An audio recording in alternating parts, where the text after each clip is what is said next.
வணக்கம். நம்ம இன்னைக்கு தமிழ் குக்கிங் லேடி சேனல்ல நம்ம பார்க்க போற ரெசிபி காளான் கிரேவி. இதற்கு தேவையான பொருட்கள்: காளான் 200 கிராம், பல்லாரி 2, தக்காளி 3, மிளகாய் 4, இஞ்சி பூண்டு பேஸ்ட், மஞ்சள் பொடி ஒரு அரை டீஸ்பூன், மல்லித்தூள் 1 teaspoon, ஜீரகப்பொடி 1 teaspoon, garam masala 1 teaspoon, வத்தப்பொடி 1 teaspoon, தேவைக்கு ஏற்ப எண்ணெய், பட்டை கிராம்பு ஒரு பாக்கெட். முதல்ல ஒரு பாத்திரத்தை வச்சுக்கோங்க. அதுல எண்ணெய் ஊத்தி பட்டை கிராம்பு போட்டு நல்ல பொன்னேரமா வசக்கிடணும். போட்டு வசக்கிக்கோங்க.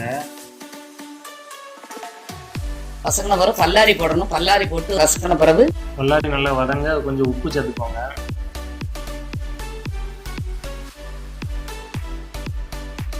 நல்ல இஞ்சி பூண்டு போட்டு வசக்கின பிறகு தக்காளி போட்டு நல்லா வசக்குவோங்க. தக்காளி போட்டு வசக்கின பிறகு 2 உப்பு போட்டு திருப்பி போட்டு வசக்குவோங்க. அது பிறகு மஞ்சள் பொடி ஒரு அரை டீஸ்பூன், மல்லித்தூள் 1 teaspoon, ஜீரகப்பொடி 1 teaspoon, garam masala 1 teaspoon, வத்தப்பொடி 1 teaspoon இவ்வளவு போட்டு நல்லா பச்சை வாசனை போகும் வர நல்லா வசக்குவோங்க. மசாலா எல்லாம் போட்ட பிறகு தேவைக்கு ஏற்ப தண்ணி ஊத்திக்கிட்டு அதுல 2 உப்பு போட்டு நல்ல கரண்டி வச்சு நல்லா கிண்டிக்கிட்டு ஒரு தட்டை வச்சு மூடி வச்சிடணும்.